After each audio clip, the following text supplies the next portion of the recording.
good morning. How are you? I think you are all fine. Today I am taking social science class for 7th standard children. Topic is Bahmani Adil Shah I have done in previous class already. 2 parts I done. Now today is part 3. Okay children, let us continue the lesson.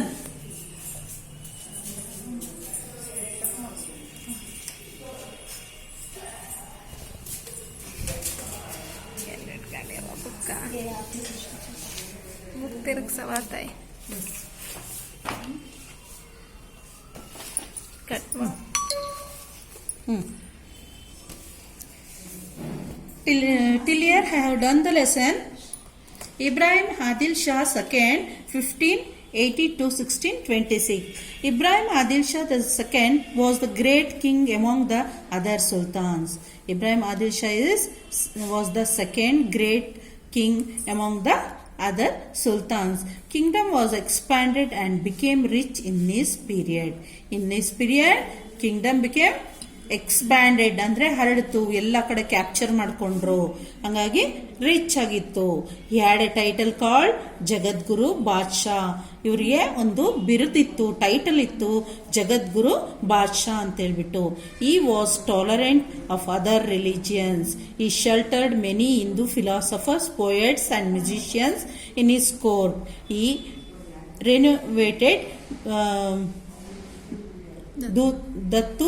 Datta temples in his fort and encouraged puja rituals, and he worked for the cultural harmony of Hindu Muslims. He was tolerant and religious. He sheltered Hindu philosophers, poets and musicians. In his court, Hindu philosophers, poets and musicians are there. He denoted Datta temples in is fort. ಮತ್ತೆ ಅವರ ಕೋಟೆ ಒಳಗೆ ದತ್ತ temple ಇತ್ತು. ಹಾಗೆ ಈ ಪೂಜೆಗಳಿಗೆ ಕೂಡ ಅವರು ತುಂಬಾ ಎನ್ಕರೇಜ್ ಅನ್ನ ಮಾಡ್ತಾ ಇದ್ರು. ಈ work for cultural harmony of Hindu Muslim. ಅವರು ವರ್ಕ್ ಮಾಡಿದ್ರು ಯಾರಿಗಾಗಿ? ಹಿಂದೂ ಹಾಗೂ ಮುಸ್ಲಿಮ್ಸ್ ಸಲುವಾಗಿ. ಈ wrote A book called ಕಿತಾಬ್ Ki nervous. ಈ wrote A book Kitab e Navaras and try to make music popular among Muslims. ಹಾಗೆ ಅವರು ಏನು ಮ್ಯೂಸಿಕ್ ಪಾಪ್ಯುಲರ್ ಹಾಗೆ ಯಾರು ಮುಸ್ಲಿಮರಲ್ಲಿ ಟ್ರೈ ಮಾಡಿದ್ರು. The book begin with worshipping of gods like Ganapati, Saraswati, Bhairava and others. ಹಾಗೆ books ಕೂಡ ಬಿಗಿನ್ ಮಾಡಿದ್ರು. ಯಾವುದು? ಗಣಪತಿ, ಸರಸ್ವತಿ ಹಾಗೂ Bhairava. He himself was a great musician. He himself was great musician. Ibrahim Roza, which is famous for its architecture, was built by him. Ibrahim Roza ಅಂತ ಹೇಳ್ಬಿಟ್ಟು ಒಂದು ಇದನ್ನ architecture ಅನ್ನ ಅವರು ಬಿಲ್ಟ್ ಮಾಡಿದ್ರು. This is the picture of Ibrahim Roza in Vijayapura. It is in Vijayapura. See how beautiful it is. Yes children? Okay, next go to Barid Shah of Bidar, 1489 to 1619 CE. When Bahmani state was scattered into many provinces, Barid Shah ruled Deccan's, Bidar and other regions around it. Qasim Barid was the founder of this dynasty. Barid Shah of Bidar, he scattered many provinces. Barid Shah ruled Deccan's Bidar na ivaru ಆಳ್ವಿಕೆ ಮಾಡಿದ್ರು and other regions also. Qasim Barid ಅವರು he was the founder of this dynasty. ಡೈನೆಸ್ಟಿಯನ್ನು found ಮಾಡಿದವರು ಯಾರು? ಕ್ವಾಸಿಂ ಬಾರಿದ್ ಅಂತೇಳಿ. After him Ibrahim and his brothers Qasim who ruled Bidar. After ಅವರ ನಂತರ ಇಬ್ರಾಹಿಂ ಮತ್ತೆ ಅವನ ಬ್ರದರ್ ಕ್ವಾಸಿಮ್ ಈ ಬೀದರನ್ನ ಆಳ್ವಿಕೆ ರೂಲ್ ಅನ್ನ ಮಾಡಿದ್ರು. Var incompetent Kings. They were incompetent. They are not competent kings. ಅಷ್ಟೊಂದು ಇವನು ಅಷ್ಟು ಅವರು ಸ್ಟ್ರಾಂಗ್ ಇರಲಿಲ್ಲ. and because of their inner conflicts this dynasty declined. ಅವರ ಒಳ ಜಗಳದಿಂದಾಗಿ ಏನಾಯ್ತು? ಈ ಡೈನಸ್ಟಿ ಡಿಕ್ಲೈನ್ ಆಯಿತು. The Ibrahim Adil Shah of Vijayapura captured Bidar. Like this Baridshahi kingdom was merged. ಹಂಗಾಗಿ ಇದೇನಾಯ್ತು, Baridshahi kingdom merged into Ibrahim's Vijayapura. ವಿಜಯಪುರದ ಇಬ್ರಾಹಿಂ ಆದೇಶ ಇದನ್ನ ಏನ್ ಮಾಡಿದ್ರು, ಯುದ್ಧ ಮಾಡಿ ಕ್ಯಾಪ್ಚರ್ ಮಾಡ್ಕೊಂಡ್ರು. ಆಮೇಲೆ ಇದು ಆಮೇಲೆ ಅವ್ರ ಜೊತೆ ಮರ್ಜ್ ಆಗ್ಬಿಟ್ಟು ಜಾಯಿನ್ ಆಗಿ ಇದು ಇಬ್ರಾಹಿಮ್ಸ್ ವಿಜಯಪುರ್ ಸ್ಟೇಟ್ ಅಂತ ಹೇಳ್ಬಿಟ್ಟು ಆಯ್ತು. Next Qutub Shahs of Golconda 1512 to 1687. Wali Qutub Shah, he was the founder of independent Golconda state. He ruled the state with good administration, and in 1543 CE he was killed by his own son. Wali Qutub Shah, he was the founder of independent Golconda state. ಅವರು independent state ಅನ್ನ found ಮಾಡಿದ್ರು. ಈ ruled the state with good administration. ಅವರು ಆಳ್ವಿಕೆಯಲ್ಲಿ ತುಂಬಾ ಒಳ್ಳೆ ಆಡಳಿತವನ್ನ ಮಾಡಿದ್ರು. 1546ರಲ್ಲಿ ಅವರ ಮಗನೇ ಅವರನ್ನ ಏನ್ ಮಾಡಿದ, ಕೊಲೆಯನ್ನ ಮಾಡಿದ. Ibrahim, he had compassion for Hindu religion, and there were many Hindu officers in his administration. During his ruling, he made Golconda a beautiful city. He changed his capital from Golconda to Hyderabad in 1589. ನಂತರ ಇಬ್ರಾಹಿಂ ಬಂದ್ರು. ಇವರು ಏನ್ ಮಾಡಿದ್ರು, Hindu religion ಗೆ ತುಂಬಾ ಗೌರವ ಕೊಡ್ತಾ ಇದ್ರು. ಅವರ ಇದರಲ್ಲಿ, ಅವರ ಕೋರ್ಟ್ ಅಲ್ಲಿ, ಅಡ್ಮಿನಿಸ್ಟ್ರೇಷನ್ ಅಲ್ಲಿ ಹಿಂದೂ ಆಫೀಸರ್ಸೇ ಬಹಳ ಜನ ಇದ್ರು. ಅವರ ಆಳ್ವಿಕೆ ಟೈಮಲ್ಲಿ ಅವರು ಏನ್ ಮಾಡಿದ್ರು, ಗೋಲ್ಕೊಂಡವನ್ನ ಒಂದು ಸುಂದರವಾದ ಸಿಟಿಯನ್ನಾಗಿ ಮಾರ್ಪಾಡು ಮಾಡಿದ್ರು. ಆಮೇಲೆ ಅವರ ಕ್ಯಾಪಿಟಲ್, ರಾಜಧಾನಿಯನ್ನ ಗೋಲ್ಕೊಂಡದಿಂದ ಹೈದರಾಬಾದ್ಗೆ ಶಿಫ್ಟ್ ಮಾಡಿದ್ರು 1589ರಲ್ಲಿ. After him Abdul Qutub Shah, Abdul Hasan and other came to power. ಇವರ ನಂತರ ಇಬ್ರಾಹಿಂ ಅಬ್ದುಲ್ ಕುತುಬ್ ಶಾ ಮತ್ತು ಅಬ್ದುಲ್ ಹಸನ್ ಅವರು ಪವರ್ಗೆ ಬಂದ್ರು. But they were incompetent. ಆದ್ರೆ ಇವರು ಇಬ್ರಾಹಿಂ ಸ್ಟ್ರಾಂಗ್ ಇರಲಿಲ್ಲ, ಕಾಂಪಿಟೇಟಿವ್ ಇರಲಿಲ್ಲ, ತುಂಬಾ ವೀಕ್ ಇದ್ರು. And later Golconda surrender to the Mughals. ಹಾಗಾಗಿ ಅವರು ಜಾಸ್ತಿ ಆಳ್ವಿಕೆ ನಡೀಲಿಲ್ಲ. ಅವರು ಯಾರಿಗೆ, ಮೊಘಲ್ ರಾಜರಿಗೆ ಸರೆಂಡರ್ ಆದ್ರು. Next Nizam Shahs Ahmednagar. In 1490, Malik Ahmad, who was the chief Junnar province, found his own state as Ahmednagar and established Nizam Shah dynasty. Nizam Shah, Malik Ahmad ಅನ್ನೋರು ಈ ಚೀಫ್ ಆಫ್ ಜಿನಾರ್, ಅವರು ಒಂದು ಓನ್ ಸ್ಟೇಟ್ ಅನ್ನ ಅಹಮದ್ನಗರ್ ಅಂತ ಹೇಳ್ಬಿಟ್ಟು establish ಮಾಡಿದ್ರು. ಇವರು Nizam Shah ಡೈನಸ್ಟಿಯ founder ಕೂಡ ಆಗಿದ್ರು. ಈ took Daulatabad under his control and expanded his empire. ಅವ್ರು ಏನ್ ಮಾಡಿದ್ರು, ದೌಲತಾಬಾದ್ ಅನ್ನ ತಮ್ಮ ಕಂಟ್ರೋಲಿಗೆ ತಗೊಂಡು ತನ್ನ ಎಂಪೈರ್ ಅನ್ನ ಎಕ್ಸ್ಪ್ಯಾಂಡ್ ಮಾಡ್ತಾ ಹೋದ್ರು. After him Burhan, Hussain, Nizam Shah, Murtaza were sultans just for name sake. ಇಲ್ಲಿ ಅವ್ರ ನಂತರ ಯಾರ್ದು, ಬುರಾನ್, ಹುಸೇನ್, ನಿಜಾಮ್ ಶಾ ಮತ್ತು ಮುರ್ತಾಜ್ ಅವರು ಹೆಸರಿಗೆ ಮಾತ್ರ ಸುಲ್ತಾನರಾಗಿದ್ರು, ಫಾರ್ ದ ನೇಮ್ ಸೇಕ್. ಆದ್ರೆ ತುಂಬಾ ವೀಕ್ ಇದ್ರು ಅವರು. With death of Chand Bibi, Ahmednagar declined. Chand Bibi ಅಂತ ನೀವು ಹೆಸರು ಕೇಳಿರ್ಬೋದು, ರಾಣಿಯ ಹೆಸರು.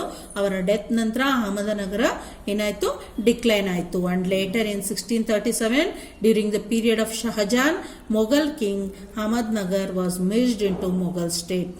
1637ರಲ್ಲಿ ಏನಾಯ್ತು, ಶಹಜಾನನ್ ಪೀರಿಯಡ್ ಅಲ್ಲಿ ಮೊಘಲ್ ಕಿಂಗು ಅಹಮದನಗರವನ್ನು ಮರ್ಜ್ ಮಾಡಿಕೊಂಡು ಮೊಘಲ್ ಸ್ಟೇಟ್ ಆಯ್ತು. Emerged Shahs of Berar. After the fall of Bahmani kingdom, 5 sultan states came to existence. Imad Shah dynasty of Berar is one among them. ಇಲ್ಲಿ ನೋಡಿ, 5 ಬಹಮನಿ ಸುಲ್ತಾನರ ಇದಾದ ನಂತರ, ಬಿದ್ದ ನಂತರ, ಬಹಮನಿ ಕಿಂಗ್ಡಮ್ ಇದಾದ ಫಾಲ್ ಆದ ನಂತರ 5 ಸುಲ್ತಾನ್ ಸ್ಟೇಟ್ಗಳಾಯಿತು. ಅದರಲ್ಲಿ ಇಮದ್ ಶಾ ಡೈನಸ್ಟಿ ಬೇರರ್ ಕೂಡ ಒಂದು. It was situated between Penganga and Wainganga river at Wardha. ಇದೇನಾಯ್ತು, ಇದೆಲ್ಲಿ ಸಿಚುಯೇಟ್ ಆಗಿತ್ತು, ಪೆನ್ನಗಂಗಾ ಮತ್ತು ವೈನ್ ಗಂಗಾ ರಿವರ್ ವರದಾದ ಹತ್ರ, Tapti to north of Bidar. Wardha and Tapti north ಅಲ್ಲಿ ಬೀದರ್ ಅಲ್ಲಿ ಇದು ಸಿಚುಯೇಟ್ ಆಗಿತ್ತು. In 1490 Fathullah founded this dynasty. Imad Shah Berar ಡೈನಸ್ಟಿಯನ್ನು ಫೌಂಡ್ ಮಾಡಿದವರು ಯಾರು? ಫತೇವುಲ್ಲಾ ಫೌಂಡ್ ಮಾಡಿದ್ರು. Ellichpur was their capital. Ellichpur was their capital, ಅವರ ರಾಜಧಾನಿ ಆಗಿತ್ತು. Fathullah had A title called Imad Ullah ಮುಲಕ್.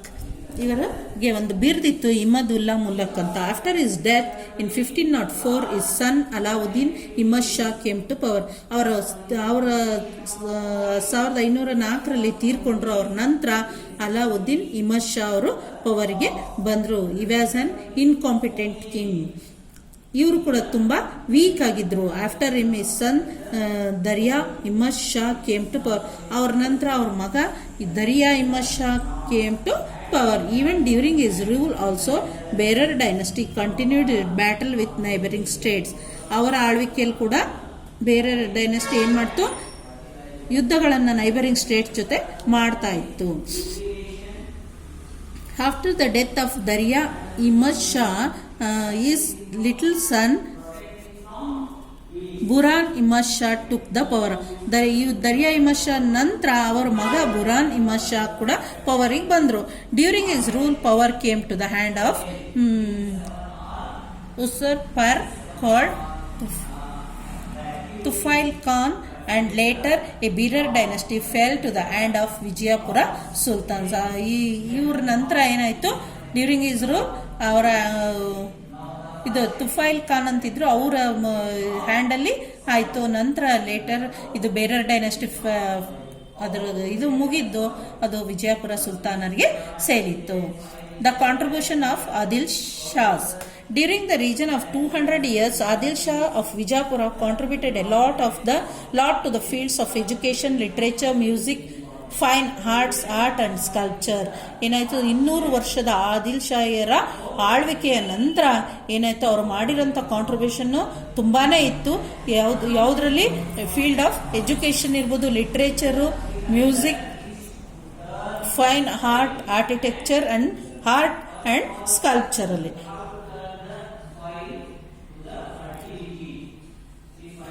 Education. Adil Shahs were great lovers of education and they encouraged it.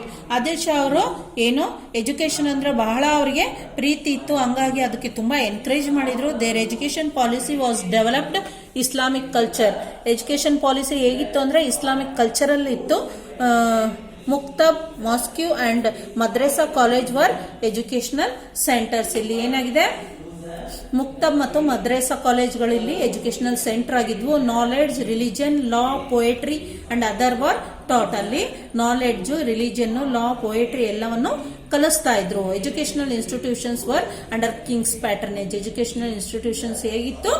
ರಾಜರ ಪ್ಯಾಟರ್ನೇಜ್ ಅಲ್ಲಿ ಇತ್ತು. Next come to literature. The contribution of Adil Shah to the literature is prominent. The literature became rich in their period because kings were poets. The literature, Adil Shahs literature ತುಂಬಾ prominent ಆಗಿತ್ತು. ಯಾಕಂದ್ರೆ ಇಲ್ಲಿ ರಾಜರುಗಳೇ poets ಆಗಿದ್ರು. Many books were written by Persian, Arabian, Urdu and Kannada language. ಇಲ್ಲಿ ಎಷ್ಟೋ books ಗಳನ್ನು ಬರೆದಿದ್ರು ಪರ್ಷಿಯನ್ ಲ್ಯಾಂಗ್ವೇಜ್, ಅರೇಬಿಕ್, ಉರ್ದು ಮತ್ತು ಕನ್ನಡ ಲ್ಯಾಂಗ್ವೇಜ್ ಅಲ್ಲಿ.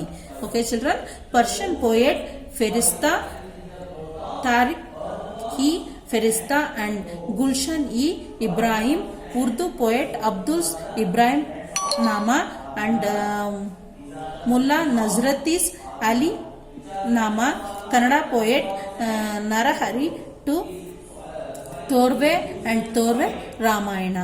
Till here enough children lesson.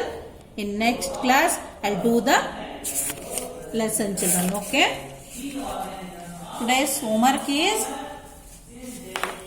I have given only 2 questions.